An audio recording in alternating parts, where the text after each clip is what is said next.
Hola a todos, mi nombre es Marcelo y bienvenidos a otro episodio de Aventuras Totales.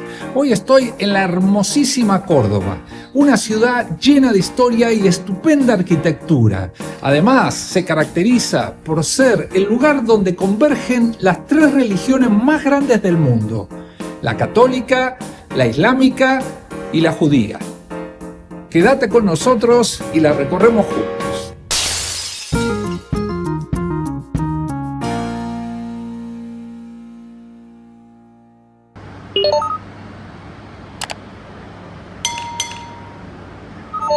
Bueno, llegamos a Atocha un poquito corriendo, pero no, creo que faltan como 15-20 minutos, así que me parece que estamos bien.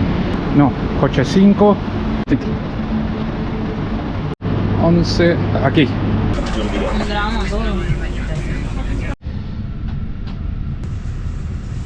Me parece loco el formato que tiene esto. Es un tren bala, ¿verdad? Así que tiene que tener formato de bala.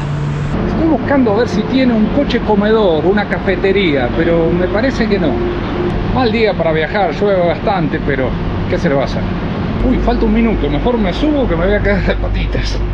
Lo que me gusta de los trenes es que es mucho más espacioso que un avión. Uno se puede mover, caminar de aquí para allá, me encanta. Esto es otra cosa que me gusta, que es bastante cómodo, tiene mucho espacio.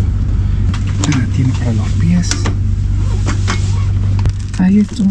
Ah, mirá, tiene un tarrito de la basura aquí.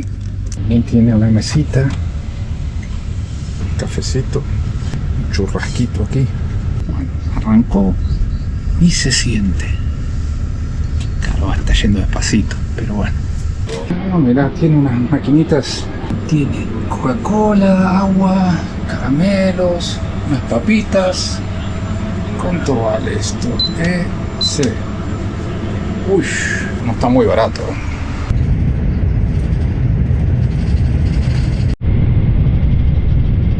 Parece que vamos a hacer una parada.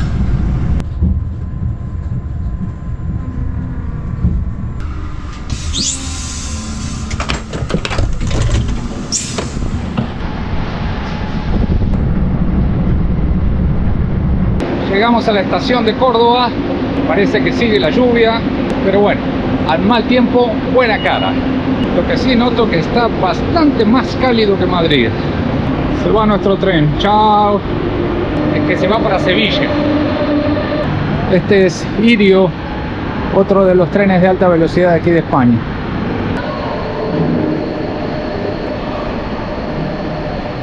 El hotel está bastante lindo, muy pintoresco.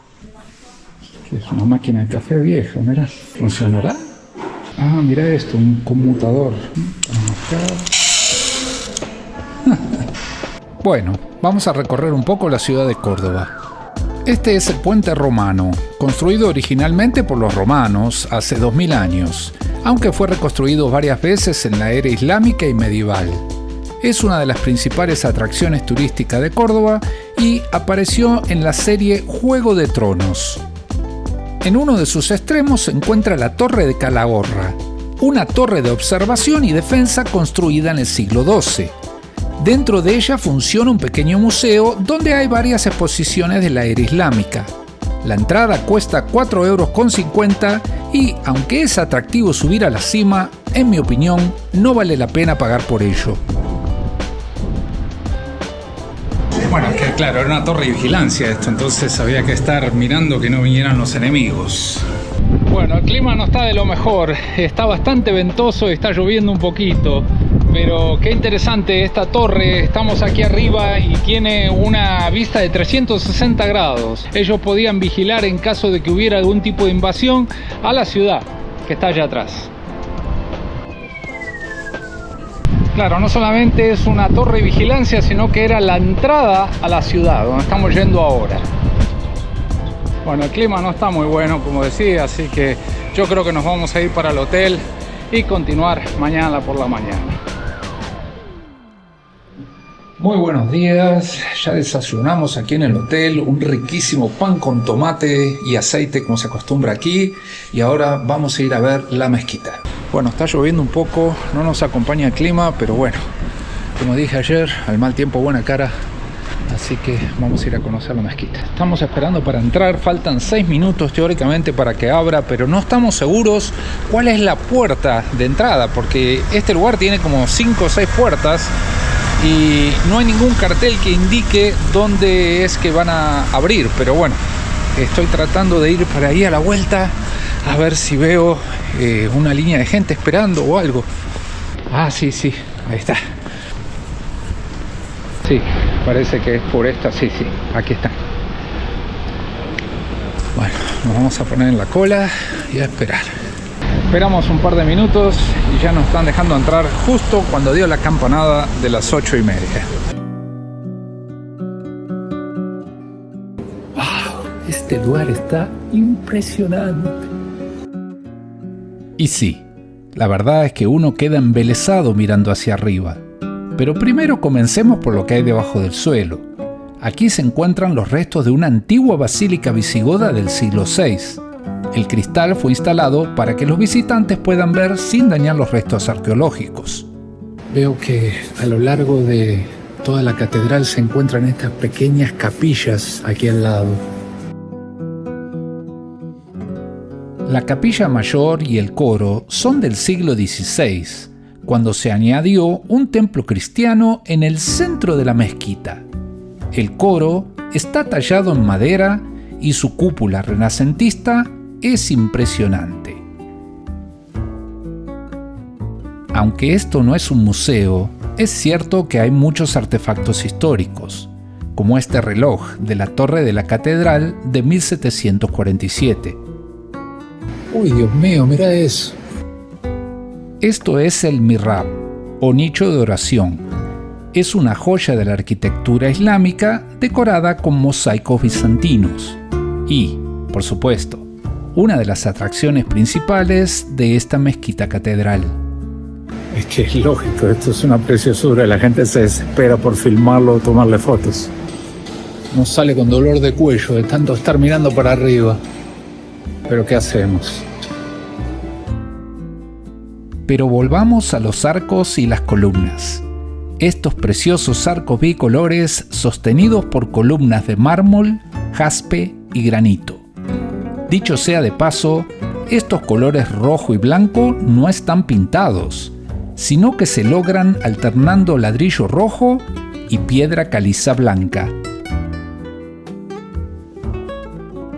Un dato interesante es que los islámicos aprovecharon columnas romanas y visigodas recicladas de antiguos edificios, lo que explica su diversidad en altura y materiales. ¿Es una mezquita o es una catedral? Bueno, más allá de cualquier polémica religiosa, lo que sí se puede decir que esto es único en el mundo. Esa combinación híbrida de una catedral, una iglesia católica y un templo musulmán es impresionante. En fin, la Mezquita Catedral de Córdoba es uno de los monumentos más impresionantes de España. Es un lugar de gran atractivo turístico con más de 2 millones de visitantes al año. Pero, por sobre todo, es un símbolo del encuentro de culturas islámica y cristiana. Pasando por abajo de las cámaras, todo el mundo sacando fotos. Bueno, la verdad que disfruté muchísimo este lugar. Es un lugar increíble, no solo desde el punto de vista histórico, sino que es algo único. Nunca se vio algo así, esa combinación híbrida de catedral, de templo católico con un templo musulmán. Increíble, tenés que venir a ver. Y ahora estamos caminando por el Jardín de los Naranjos. Lo llaman así obviamente porque está repleto de plantas de naranja, de árboles de naranja. Justo aquí enfrente del Jardín de los Naranjos está la Mezquita Catedral. Un edificio que tiene más de 1300 años de antigüedad y coincidentemente más de 1300 columnas. ¿Pero por qué le dicen la Mezquita Catedral? Bueno, la historia es más o menos así. En el año 511, los musulmanes invaden esta región de España y construyen esta mezquita sobre las ruinas de un templo visigodo que creo que ellos mismos destruyeron. Esta mezquita, a través de los siglos, ha sufrido varias modificaciones y ampliaciones. Y durante muchísimos años ha sido la mezquita más grande del mundo. Pero en el año 1236 ocurre la reconquista de esta zona de España por medio de Fernando el III el Santo, quien dijo: esto así no va, hermano. Y 300 años después construye dentro de la mezquita esta catedral cristiana. Y bueno, así es la historia. Interesante estas acequias de riego que vienen de desagües que vienen del techo, colectan el agua, vienen todos por estos canales y entran para regar los árboles, uno tras otro tras otro. Reagrupándonos un poquito aquí en el patio interno del hotel, nos vamos a tomar un tecito caliente porque está un poquito frío. Esta era la antigua muralla que rodeaba toda la ciudad. Claro, como sabemos, en aquel entonces se acostumbraba a crear este tipo de murallas para defenderse de una posible invasión. También podemos ver el foso de agua. Bueno, ahora está vacío, pero en su momento tenía agua y creaba una segunda línea de defensa en caso de un eventual ataque. Las palomas, cómo aprovechan los agujeritos y hacen su casita ahí. Estamos frente a la estatua de Averroes, que es un nombre en latín, no lo puedo pronunciar en árabe. Era un científico, filósofo, médico, una persona muy notable de musulmán de aquella época. Y hoy en día solo queda su estatua. Vamos a entrar a la judería. Bueno, estamos recorriendo la judería, un barrio judío, obviamente, que floreció muchísimo entre el siglo X y el siglo XV, hasta el año 1400 y algo, no recuerdo exactamente, que por un edicto de los reyes católicos fueron expulsados de España. De todas maneras, los edificios y la cultura sefardí quedó arraigada en esta zona después de muchos siglos de estadía y hoy lo podemos disfrutar. Me llama la atención cómo se aprovechan estos patios, estas zonas de aquí para poner restaurantes y bares y todo eso. Se ha comercializado mucho esta zona, pero no ha perdido su encanto y su belleza. Que está lleno de callecitas por todos lados, una tras otra, tras otra, tras otra. Precioso. Esta es la sinagoga de Córdoba, la cual fue construida en el año 1315 y es una de las 3 sinagogas medievales que quedan en España. Por más de un siglo funcionó normalmente, pero la historia de la sinagoga tomó un giro inesperado en 1492, con la expulsión de los judíos decretada por los reyes católicos. Como vemos, es pequeña, lo cual ha permitido pasar desapercibida y, según se cree, esa fue la razón de no haber sido destruida. Fue recién en 1884 cuando el arqueólogo Rafael Romero Barros redescubrió su verdadero pasado. Afortunadamente, bajo densas capas de historia, aún se conservan las delicadas inscripciones en hebreo. Bueno, creo que hay que tocarle los pies y creo que el libro y la barba también. Por eso todo el mundo le está tocando ahí, entonces es por eso que pierde el colorcito y está más brillante.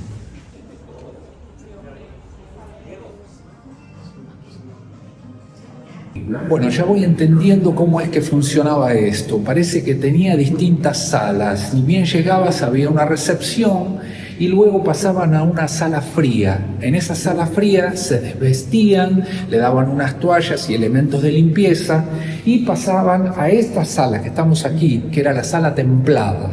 Ahí lo que hacían era purificarse, bañarse.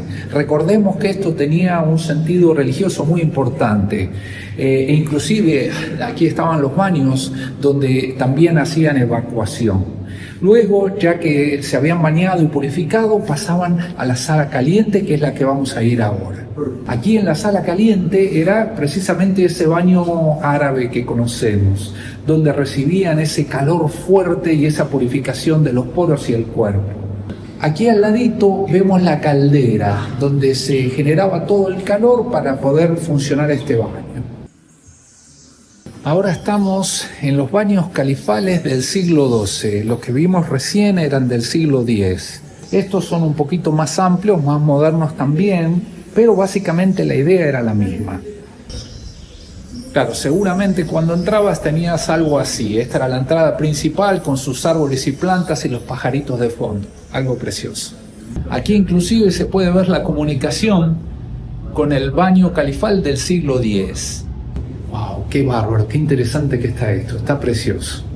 Una cosa que estaba leyendo acá es que al último califa cordobés lo asesinaron aquí en este baño. Parece que durante la revolución, que fue promovida por su propia familia, vinieron mientras él se estaba purificando y lo mataron. Ay, ay, ay, yo mejor me voy antes que me maten.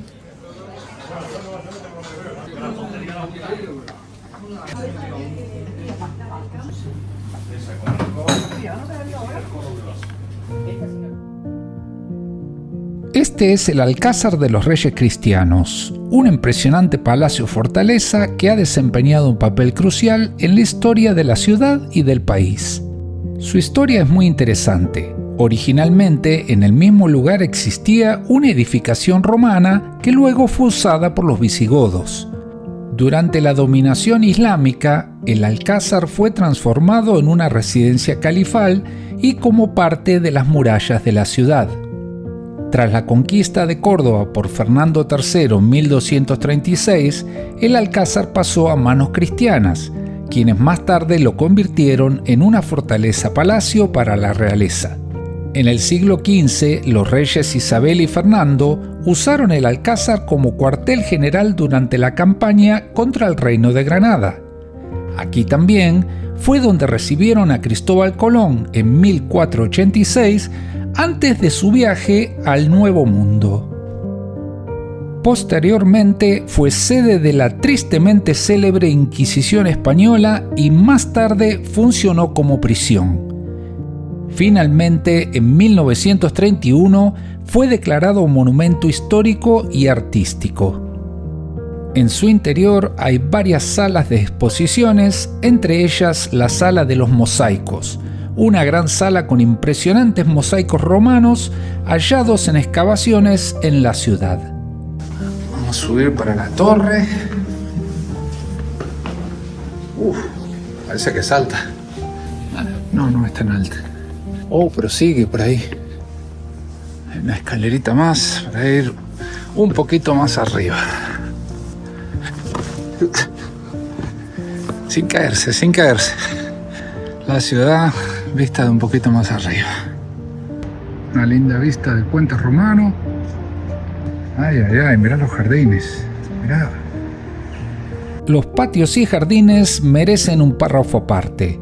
Su diseño de inspiración islámicas con fuentes, estanques y vegetación frondosa lo convirtieron en un oasis dentro de la ciudad. La torre donde estuvimos recién y estas piscinas de agua que sirven para riego. Se me ocurre lo mismo que decía en el video del Escorial, que entre paréntesis, si no lo viste, te voy a poner un enlace por aquí arriba. Lo que sería en aquel entonces, cuando los reyes caminaban por este lado, no había tanta gente, por supuesto no había visitantes, una paz, una tranquilidad entre estos árboles, escuchando esos pajaritos de fondo. ¡Qué preciosura! Bueno, estaba hablando con los jardineros que están sacando las naranjas de estos árboles y les preguntaba si es que hacen dulce naranja con ellos. Y me decían que no, que la ley ha cambiado y no se puede.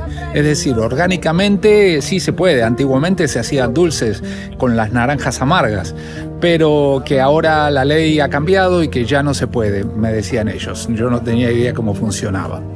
Uy, encontré otro castillo, mirá. Qué interesante. Hecho de un árbol.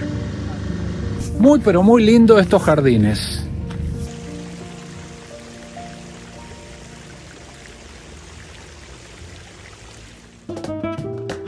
Es verdad que estamos en invierno y no es época de flores, pero no podemos dejar esta ciudad sin averiguar de qué se trata eso de los famosos patios cordobeses.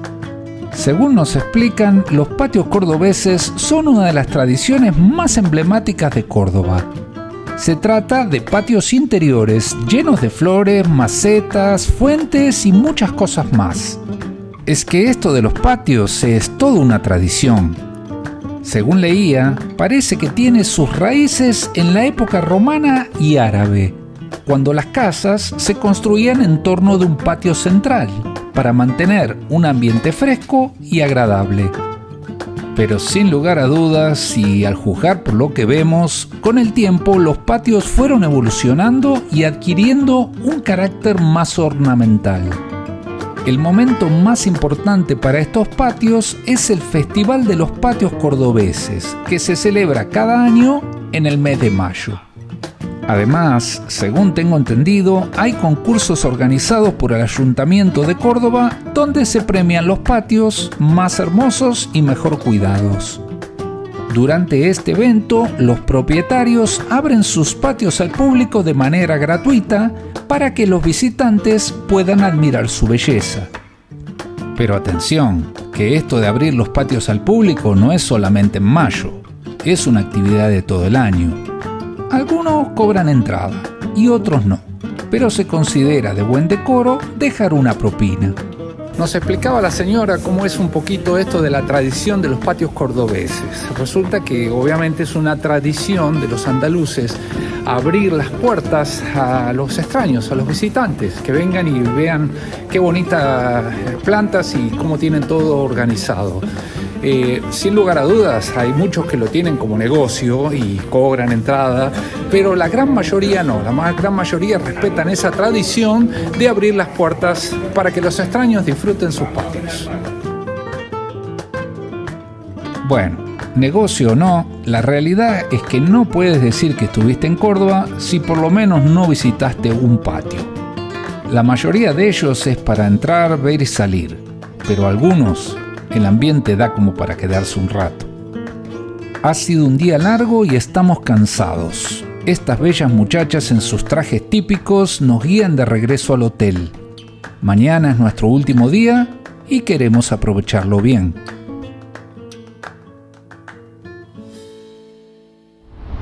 Bueno, estamos yendo a un centro arqueológico a ver unas excavaciones que supuestamente son bastante interesantes. Vamos a tomar un autobús.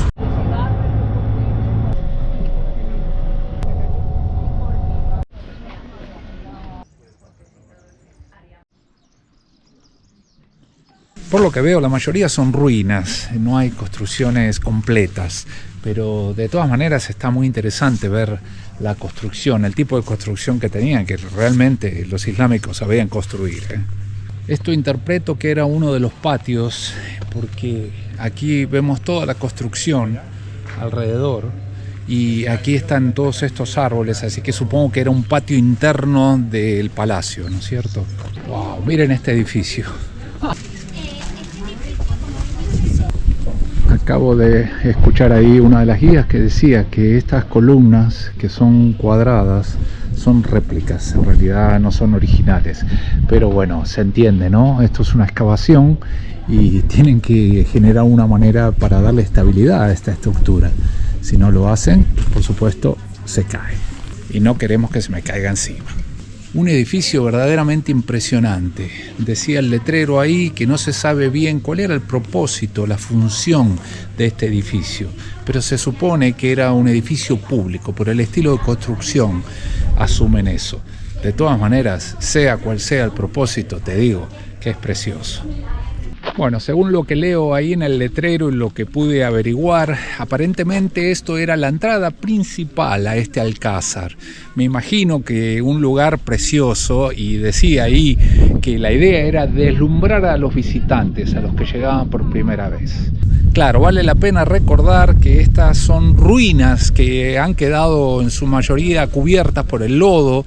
Estimo que esa montaña de ahí tiene mucho que ver. Quizás en época de lluvia ha hecho derrumbes y tapado todo esto. Pero bueno, esta gente está haciendo un trabajo increíble para recuperar todo esto y según tengo entendido, la parte de arriba es reconstruida, no es original. De todas maneras, vale la pena verlo y me imagino lo que habrá sido en su momento de esplendor. Aquí abajo vemos una mezquita. Según dice el letrero, era la más grande de la zona y que por su proximidad aquí al Alcázar se supone que era de uso compartido entre la élite y el resto de los habitantes de aquí del pueblo. Ahora estamos en las cuadras. Se calcula por su tamaño que aproximadamente tendría como unos 30 caballos. Y también se cree que eran utilizados por los funcionarios de aquí del palacio. Una cosa que hay que tener en cuenta para aquellos que visitan este lugar es que el terreno por donde uno camina es bastante irregular. Está lleno de piedritas levantaditas y que uno se puede tropezar. También así hay bastantes charcos de agua, obviamente por la lluvia. Ahora estamos dentro de una de las viviendas, se supone que era de una de las funcionarios principales de este palacio. Lo que sí noto, pedazos originales de mármol. Claro, esto es cemento, esto es reconstrucción, pero sí se encuentran pedazos originales de mármol en el piso. Acá veo mucho más, miren, cantidad de pedazos originales del piso de mármol. Sin lugar a dudas era un alto funcionario, no cualquiera tenía pisos de mármol en su casa. Bueno, ahí vemos la alcoba y al lado de la alcoba un patio interno, así que imagino yo que a la mañana se levantaba el alto funcionario, salía a su patio a tomarse unos ricos mates. Bueno, eso haría yo. Esta era la zona de la cocina donde se preparaban los alimentos y aquí vemos un horno que obviamente está parcialmente reconstruido. Ah, no, recién escuché a una de las guías que decía que el horno es original. Claro, por eso es que tenía ese techito encima para cubrirlo de los elementos. Es que es muy difícil saber acá porque los carteles no explican ese tipo de cosas. Bueno, ya vamos entendiendo un poquito más cómo es que funciona todo esto. Allá abajo está la mezquita, el lugar de adoración, de oración. Por aquel lado se encuentran los jardines. Y esta es toda la zona de residencias. Algunas de estas habitaciones eran de los altos funcionarios y después estaban toda la de la servidumbre.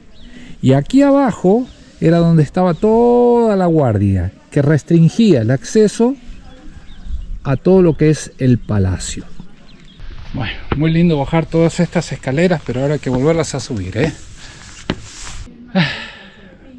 Bueno, mientras tomo un descanso les cuento que valió la pena venir a ver estas excavaciones. Como dije, claro, hay muchas cosas que están reconstruidas que no son originales, pero uno se da idea de cómo era en ese momento. Eso sí, me atrevo a decir que fue un error no contratar un guía. Hay muy pocos carteles, muy pocos avisos y la verdad que como que hace falta un poquito más de información. De todas maneras, muy bueno.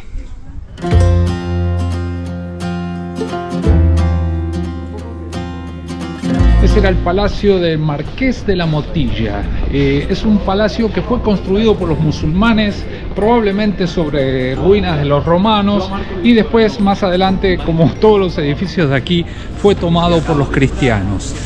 Muy interesante, muy bonito. No es una atracción turística, no puedes entrar ahí.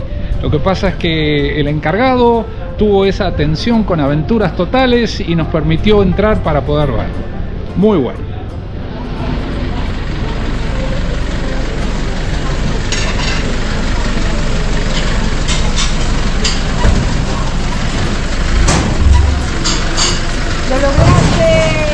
Este hombre es un maestro. Lo he hecho ya muchas veces. Acá vemos las huellas de quienes no lo lograron. Mamá, te quiero. Yo podría pasar horas caminando por estas callecitas. Siempre se ve algo distinto. Hay de todo. ¿Ves? Esto es lo que me gusta de Córdoba. Vas caminando y te encontrás con algo histórico. Esto es el Templo Romano. Lamentablemente no está abierto al público porque lo están restaurando. Pero ¿ves? Aunque sea de afuera, es precioso. Y lamentablemente se nos ha acabado nuestro tiempo en la hermosísima ciudad de Córdoba. La hemos pasado súper. Aquí, con la mezquita catedral y el puente romano de fondo, te damos la despedida y te agradecemos por habernos acompañado hasta el final. Espero que te haya gustado este video y que le des like. Como siempre, que te suscribas al canal y lo más importante, que le des a esa campanita para que te avise cuando subimos un nuevo video. Muchas gracias por tu apoyo y nos vemos pronto.